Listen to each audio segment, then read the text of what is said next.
el caso de pacientes perros y gatos, caninos felinos. Vamos a mencionar factores predisponentes. Ustedes saben que la predisposición a las enfermedades está variada por muchos aspectos. Uno de ellos es la especie, la raza, la edad, por ejemplo.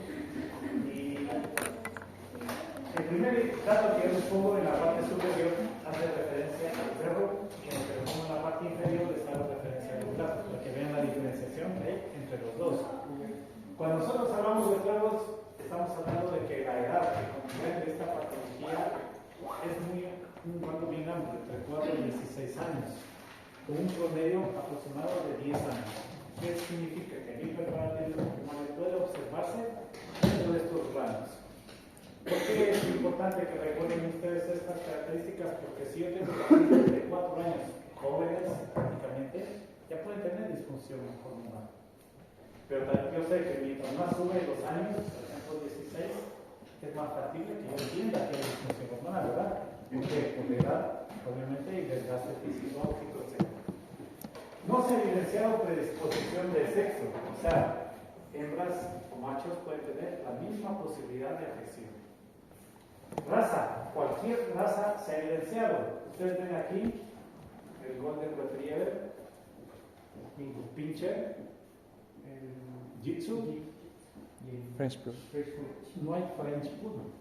Ya no existe en la zootecnia de animales French ya olvídense.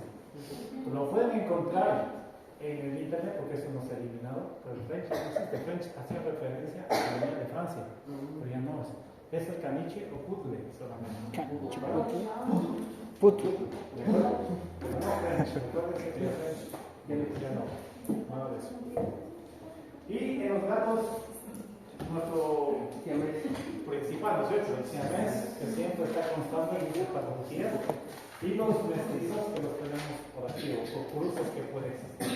Pero, ¿por qué está esta raza? Yo le he puesto la foto porque no es una raza muy común, que es la raza Ketchum, que se llama, que tiene un problema que es un trastorno autosonómico dominante de transmisión genética. Muy complejo entenderlo, a lo mejor, pero simplemente es porque está basado en la parte genética, o sea que tiene un gen que le produce características de aparecer en la enfermedad. ¿Es hereditario? O sea que ellos tienen más posibilidad de presentar esta patología. ¿Cuál? Esta raza, que la vemos aquí. ¿De acuerdo? ¿Cómo dijo? Entonces, ¿qué es Hunt? Hunt. O. ¿Qué es?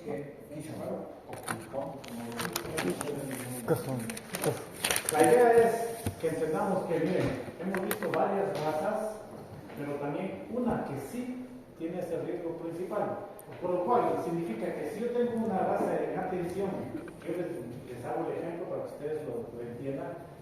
Yo, si entiendo todo esto que estamos viendo y veo esas alteraciones que mencionamos, digestivas, cardíacas, etc., y relacionamos a la raza, primero en mi mente se tiene que ir ¿a dónde? A un problema de estos, ¿verdad? Porque sé que él tiene ese riesgo. Pero en ellos no puedo olvidarme por la sintomatología, porque está reportado que existe también en ellos. ¿Se me entiende? La idea es que cuando yo tengo la predisposición en una raza, una enfermedad, lo primero que tengo que tener en mente es la patología por proceso genético. Después me voy por otro lado, pero no me cierro solo en esa cosa. ¿Por qué? Es lo que sucede muchas veces en los casos clínicos. Lo que se trata de hacer con los casos clínicos es que ustedes no apunten solo a lo que están pendientes, sino que abran su visión a qué más alrededor tienen. ¿De acuerdo? Porque muchas veces nos centramos en algo que yo pienso que puede ser y ya me cierro en eso. Y quiero que sea eso. Y si no es, ¿qué pasó? ¿Sí me entienden? Tenemos que abrir la mente porque la enfermedad patológica en los animales es diferente. ¿De acuerdo? ¿Diferente a la medicina humana? Sí. Totalmente, como se dan cuenta. ¿De acuerdo? Entonces, vamos a ir observando algunas características más. ¿Qué signología clínica o qué hallazgos clínicos nosotros podemos encontrarnos? Por ejemplo, la relación de las afecciones o acciones fisiológicas que se producen en el aumento de la hormona paratiroidea, principalmente es donde vemos nosotros los principales signos. ¿Se acuerdan que veíamos que vamos caracterizándose por el factor de desequilibrio calcio-fósforo o inclusive el cloro que hemos mencionado. Características de hipercalcemia indican o son sugestivas a la presentación de qué? Cálculos. Los cálculos disciplinarios. Se concentran en vamos a ver fosfatazos oxalatos de calcio o fosfatazos o cálcico fosfático que se llama fosfato cálcico, si no me equivoco. A ver, que lo tengo aquí. No tengo, ya lo sabía. Fosfatasa, a ver, oxalatos de calcio y fosfato, a ver, ¿cómo es fosfato? Fosfato cálcico, ¿de acuerdo? Son los dos tipos que generan, o pueden estar mixtos, los dos presentaciones. ¿Por qué? Porque en este caso nosotros sabemos de que la hipercalcemia hace que el calcio realmente, si no es eliminado o se elimina por vía renal, tiene que acumular y va a formar cristales, sedimentos y eso que se concentra y forma los cálculos. ¿De acuerdo? Los oxalatos de fosfato, calcio. ¿De acuerdo? O mixtos. La mayoría pueden estar ausentes en donde la simbología inicialmente. A lo mejor no encontramos signos característicos, pero poco a poco vamos notando más presencia de hallazgos clínicos. El perfil bioquímico sérico es muy importante porque ustedes vieron que hay un indicador muy importante que es el calcio, el fósforo, el cloro principalmente. De ahí deriva que el resto de alteraciones multisistémicas, porque son enfermedades que afectan a diferentes órganos, pero tenemos que saber cuáles pueden ser la causa de ello. Si se presentan inicios son inespecíficos que a veces no es fácil determinarlo, por eso a veces se habla de hallazgos clínicos cuando nosotros tenemos la posibilidad de encontrarlos. Enfermos puede ser, principalmente habíamos dicho, renales, gastrointestinales o neuromusculares. Por eso que el animal convulsionaba el camino, ¿se acuerdan? ¿Por qué? Porque hay una disfunción a nivel neuromuscular. ¿Quién interviene en la parte de comunicación neuromuscular? Calcio, ¿verdad? Músculo, calcio. Entonces, ¿cuál es la idea? Si se altera esto, el animal puede entrar en convulsión. ¿Está claro? Por eso es que cuando hay la tetania postparto que se llama, ¿el animal puede convulsionar? Claro que sí, por deficiencia de calcio. Se llama fiebre de leche, ¿verdad?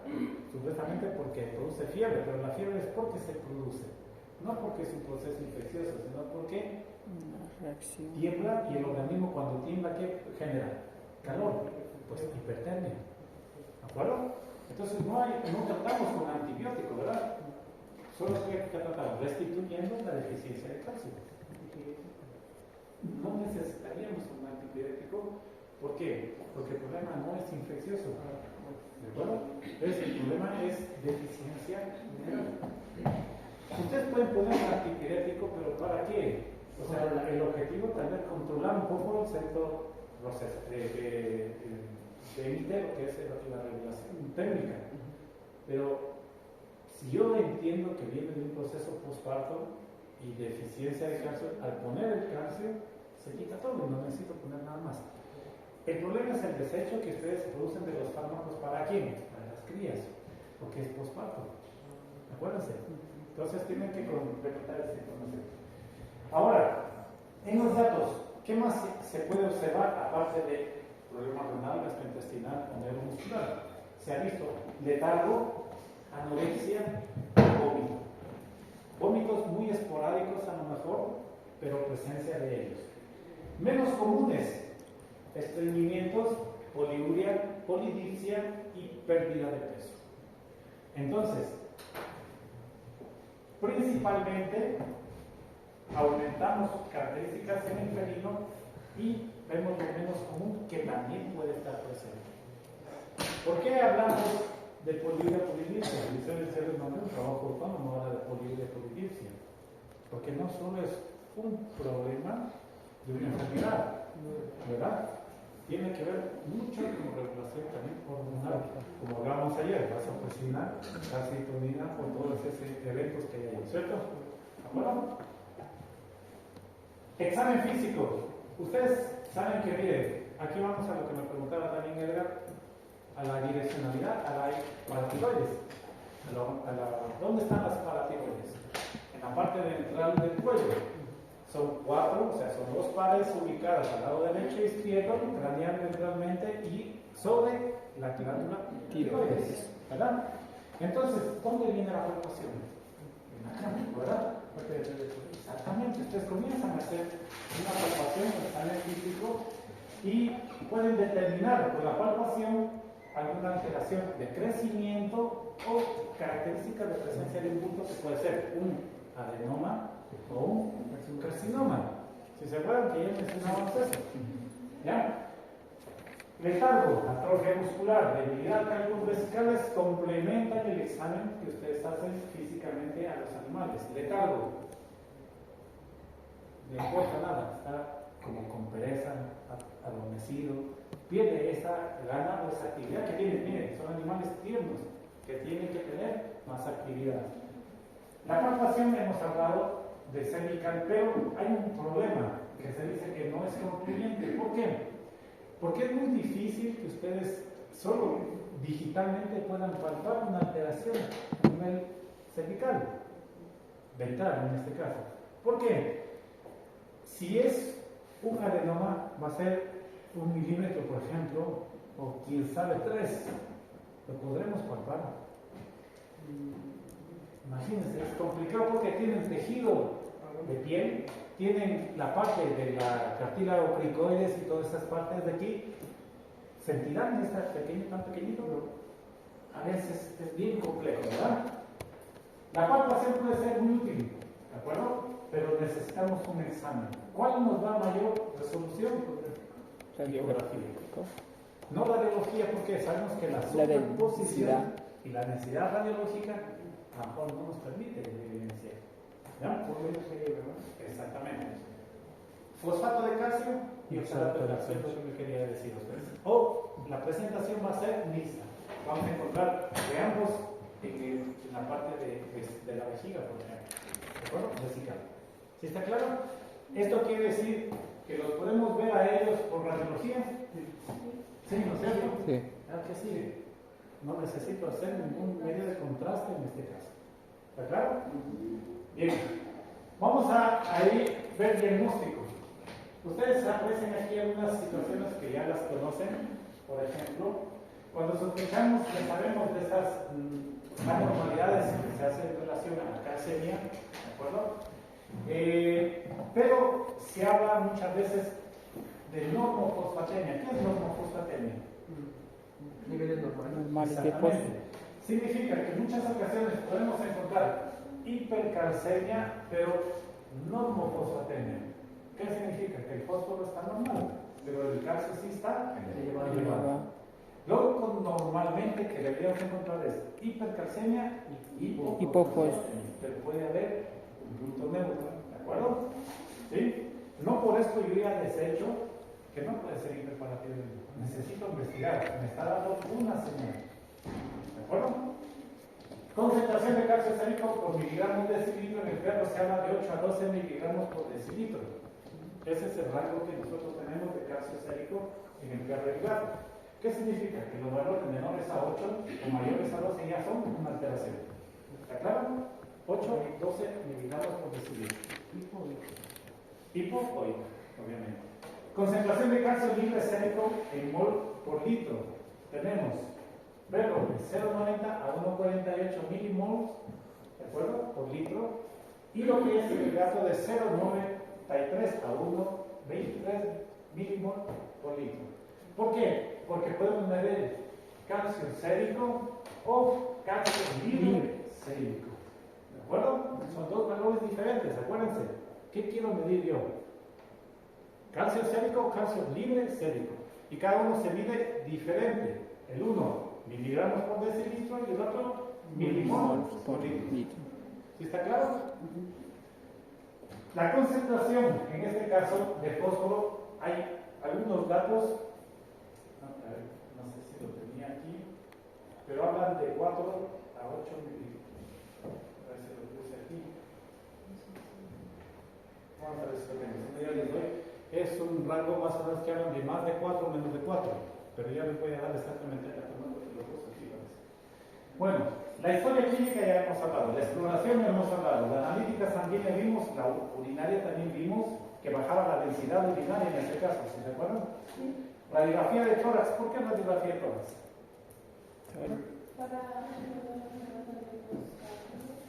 ¿Tórax? ¿Por qué tórax? Ya, pero sería cervical, ¿cierto? ¿Por qué tórax? Por las convulsiones, ¿verdad? Por las convulsiones. Algo así. ¿Qué más? ¿Qué más creen? ¿Por qué? Porque siempre va a ser una evaluación cervical, ¿no es cierto? Porque es las paredes están aquí. ¿Por qué le tomo tórax? En el corazón, por el brazo. Ya, vamos a exactamente. Si hay arritmia, nosotros vamos a ver trastornos cardíacos. Entonces, ¿dónde tenemos que evaluar? Todas. ¿De acuerdo? Estamos recordando que lo que vimos ayer, ¿de acuerdo? Una vez hacer la presencia de arritmias. ¿De acuerdo? Entonces, ¿a dónde vamos a evaluar? Y la ecografía abdominal cervical, porque también habla de la presentación de otros tipos de tumores ubicados en otros órganos. Por ejemplo, nosotros podemos hablar de tumores renales, intestinales, que son donde ¿qué? Se concentra el calcio. Absorción, digestión, expresión. ¿Está claro? Y la medición de la hormona paratiroidea, que claro que se hace en laboratorio, sí se hace pruebas de la función hormonales. El problema es averiguar si tenemos la posibilidad de hacerlo y cuál es el costo, porque a veces lo hormonal es un poco más caro. Pero nos daría muy buen resultado medir la aparato hormonal. ¿De acuerdo? Y ya. ¿Qué es este IRMA que se llama? Es otro tipo de diagnóstico muy utilizado ahora en la medicina veterinaria. ¿De acuerdo? Que hace referencia a la inmunoradiometría de doble anticuerpo. No les voy a explicar toda la técnica esta, porque eso es un método de Lisa, más o menos, uno de ellos, que identifica, porque sí, doble tipo de anticuerpos y nos da la relación o cuantificación de la hormona paratiroidea. Es una técnica muy utilizada en la medicina veterinaria de hace muchos o últimos años. Que en nuestro medio no la hagamos no significa que ustedes no la conozcan, porque a lo mejor no se quedan aquí, se van a otro lado y tienen posibilidad de hacerlo. ¿De acuerdo? Eso significa de que en el perro y el gato, si hablamos cuantificación, nosotros vamos a ver que en el perro hablamos de 2 a 13 partes de mol por litro y en el gato de 0,8 a 4,6. ¿Cómo lo obtenemos? A través de este ensayo denominado IRMA. ¿De acuerdo? Y eso nos da los valores exactos de la hormona paratiroidea. ¿Sí? Vamos a lo que nos gusta, la ecografía. Aquí está la práctica de imagenología. La hacemos de una vez, ¿no es cierto? ¿Qué? De una vez, ¿cierto? Papel y lápiz, rápido. No. No. Bueno, es que sí. A ver, la ecografía cervical, ¿qué significa? Que yo voy a hacer una ecografía ahora a esta región. Sí. Yo sé que aquí se encuentra la paratiroides y la voy a evaluar ecográficamente. Puede identificar el aumento que nosotros digitalmente a lo mejor no lo identificamos. 3 milímetros de anchura es la glándula paratiroides normalmente. Puede tener 3 milímetros. Significa que el aumento ya hay un crecimiento, ¿no es cierto? Ya hay un cambio significativo que a lo mejor algo está sucediendo. Imágenes radiológicas, que ahora sí viene bueno, ustedes tienen que contestar. A ver cómo vamos. Ecográfico. ¿Qué mismo? Ahora, les voy a preguntar. Densidad líquido. Voy a quitar un momentito para rayar, ¿no? Si no, sí, raya aquí y raya. Ay, ahí sí se perdió la vista. Poner atención aquí. Primero. Segundo. Tercero.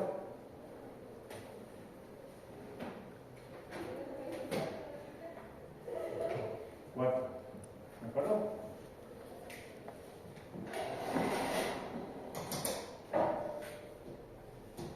Vamos por una fase.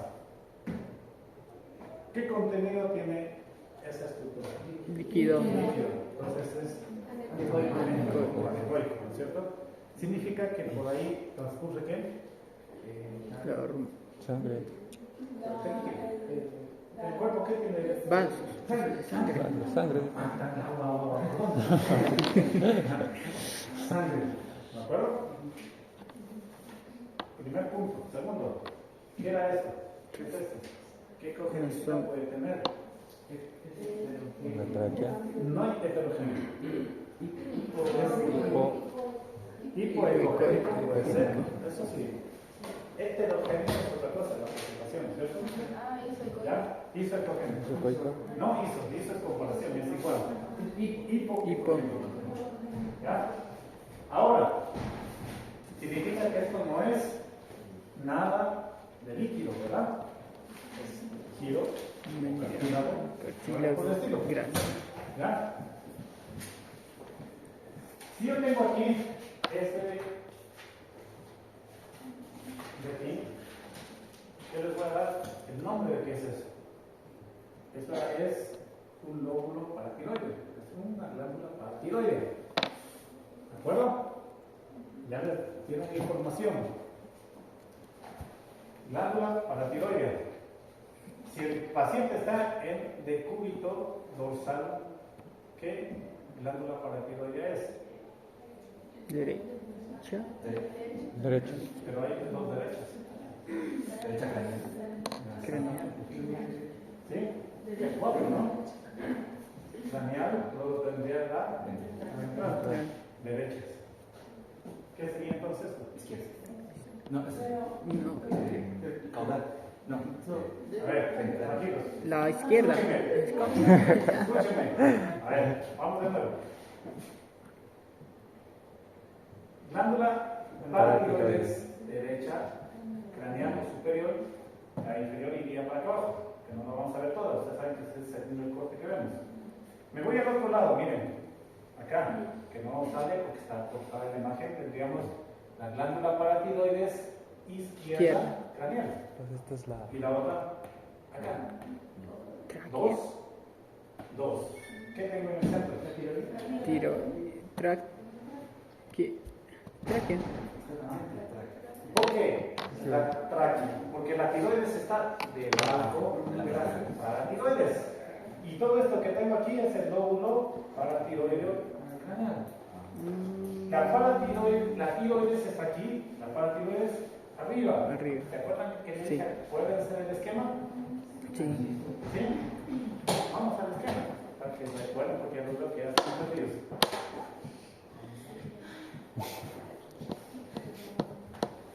Sí, pero no.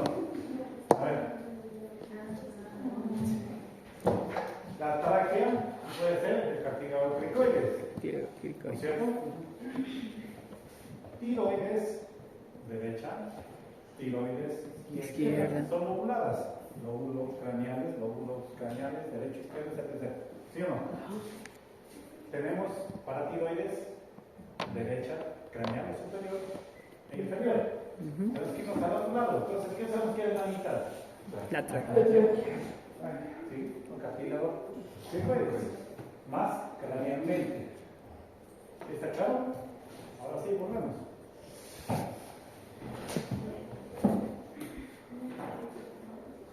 ¿Estamos bien? Ahora, si yo marqué, ¿qué tengo aquí? El vascular. Yugular. La vena yugular. Vena yugular externa, porque tenemos la interna. La externa es esta, la que la cogemos, ¿cierto? Vena yugular, no arteria. Vena yugular. ¿Cuál le continúa? ¿La interna? Arteria. ¿La yugular interna? No sé. Cambiamos a la yugular. O sea, no sé. Arteria. ¿Cuál sería? La arteria. Vascularidad. ¿Cuál iba allí? ¿La vena porta? cervical. ¿La puerta? La carina. Ah, sí. La cabina. La carótida interna.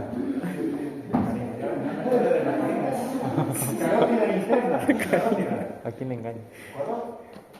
Carótida yugular. No. Muy cerca. Hay una más profunda que la yugular. Por eso no la pinchamos a la carótida. ¿Sí? Contenido anacogénico.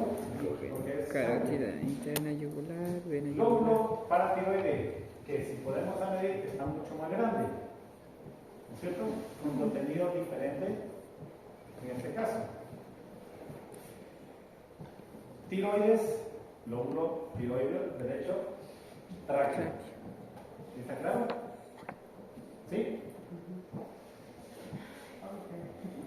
Cursores para medir. ¿Por qué? Vemos longitud o anchura para saber si está dentro del margen. ¿Cuánto es el margen? 3 milímetros. Si está mayor, ya sabemos, ¿verdad? Entonces miren que palpable a lo mejor no cogemos, pero ecográficamente ya vemos un cambio significativo. ¿Está claro? Y esa imagen hace que nosotros veamos hacia atrás y como vemos, ¿cómo se llamaba eso? Como artefacto. Sombra acústica. La sombra acústica se forma ¿por qué? Que rebota sobre un Exacto, que el árbol que no pasa de cartílago. eco y de atrás se forma la sombra acústica. ¿Y qué es lo que estábamos viendo entonces aquí? La tráquea. ¿La tráquea qué es? Cartilaginosa. Que puede producir obviamente la sombra infección de la ecografía o de los ecos y produce la sombra acústica. Cortes, ya. Si nosotros hablamos de cortes, en este caso depende cómo pongamos nosotros el traductor. Vamos a la lógica que veíamos antes. Transversal. Este es el transductor y este es el cristal piezoeléctrico que ponemos directamente al cuerpo. Le ponemos la marca y este va a ser hacia craneal. Craneal. ¿No es cierto? Si yo lo pongo así, podré tener esta imagen No. un poco más difícil, ¿verdad? Porque hace que el corte fuese hacia la parte dorsal, de ventral hacia dorsal. Sí. ¿Me entienden? Si lo pongo así, con la marca así.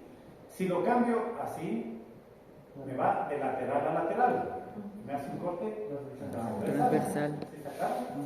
Entonces, el campo de visualización, que es el abanico que se forma, es lo que me permite observar las estructuras. Si yo lo pongo transversal, me va a permitir ver la yugular derecha y la yugular izquierda, según el tamaño que utilice el constructor. ¿Sí me entienden? ¿Ya? Entonces nosotros hacemos un corte transversal o podemos hacer un corte longitudinal o sagital. ¿De acuerdo? Si yo pongo el transductor, porque ya nos sirve de clase también para el doctor, en este sentido, y yo solo hago esta inclinación, sigo haciendo cortes sagitales, pero a las estructuras que se encuentran lateralizadas. ¿Sí está claro? ¿Con qué? Con una proyección de rayo en oblicuidad. ¿Sí? Ya. Vamos a ver. Miren.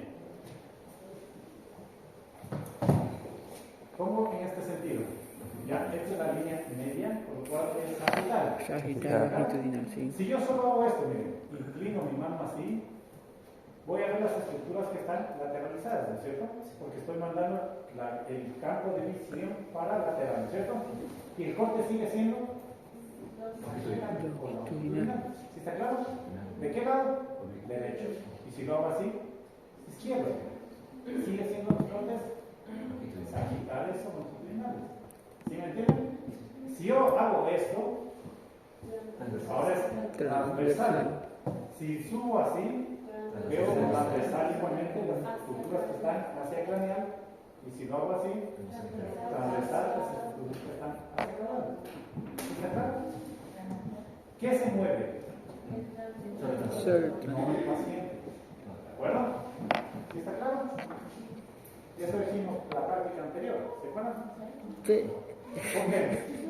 Apoyamos el transductor en el abdomen y donde está apoyado es ventral y el rayo se dirige hacia atrás, que sería dorsal. Dorsal. Si el punto está hacia craneal, es craneal, Craneal. y atrás Caudal. Si yo lo pongo así, sigue siendo ventral, Ventral. y Dorsal. a ver, Dorsal. ¿de acuerdo? Pero como el indicador me indica o me manda para allá, sería derecho, Derecho. y el otro es Izquierdo. ¿de acuerdo? Eso es todo lo que ustedes observan en los cortes. ¿Sí? Hemos visto la ecografía, un problema de hiperparatiroidismo, ¿de acuerdo? ¿Sí está claro? Ya. En los estudios se ha demostrado que la mayoría de veces se ha podido identificar una sola masa como mayor presentación o mejor presentaciones en los casos de hiperparatiroidismo. Sin embargo, no se deja de lado la información de que pueden existir dos masas paratiroides, o sea, afectar a una y afectar a la otra. Pero obviamente se ve una sola. ¿Cuál es el problema aquí? Que si se afecta la paratiroides con un tumor maligno, puede afectar aquí a otra glándula Tiroides. Entonces estamos haciendo una afección de paratiroides No lo y de quiero. la tiroides. Pero la paratiroides sabemos que tenemos 4 y hay que ver, si una es afectada, por eso hacen la extirpación de ella, pero dependiendo también cómo esté la tiroides. ¿Sí me entienden? Porque ese lóbulo, pues aparte donde se asienta esta paratiroides, a lo mejor está afectado. ¿Y qué pasa? Toca también eliminarla, dependiendo del tipo de cáncer, principalmente cuando son malignos. Un adenoma no es maligno. Lo que hacen es identificar, coger, sacar. Ya vamos a ver esas técnicas de tratamiento. ¿De acuerdo? ¿Cómo se hace? El tratamiento es de elección principal, exploración quirúrgica. Observen aquí. Esto es la presencia que se hace de una, observen acá también, ya extirpado, lo que sería La para. un Lobo. adenoma. Adenoma.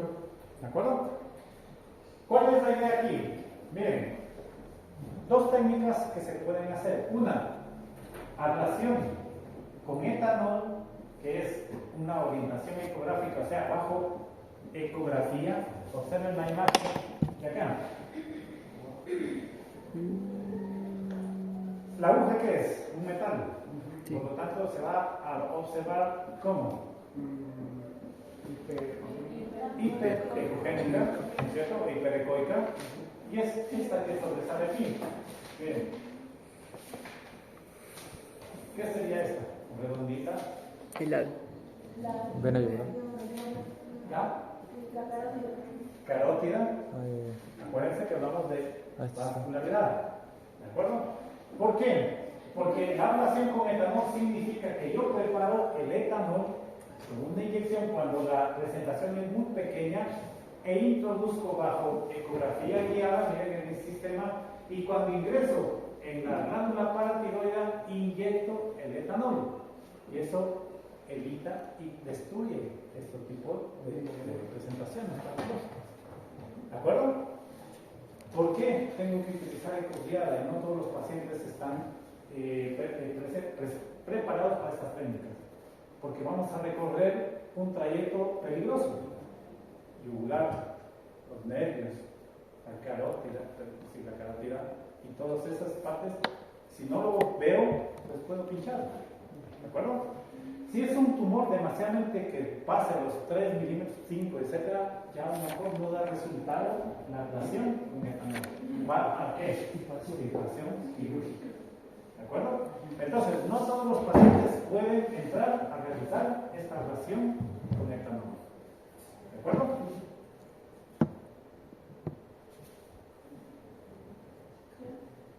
¿Ya? Sí. Las paratiroides son muy pequeñitas, dijimos, ¿verdad? Pero un adenoma puede significar una estructura que está montada en él.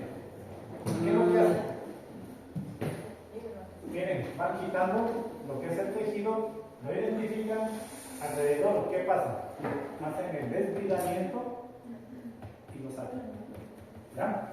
Cuando es tumor maligno, pues obviamente es más complejo y el pronóstico es reservado. Cuando se hace a tiempo es excelente, pero cuando pasa el tiempo es reservado. Es una zona muy compleja. Usted sabe que si se contamina de cáncer, se puede eliminar fácilmente. Ustedes ven, son glándulas que rápidamente se ven afectadas. Entonces, estas técnicas quirúrgicas, ustedes ya cuando les hagan cirugías, ustedes hacen. ¿Ya? ¿Está claro? ¿Preguntas? A ver. No.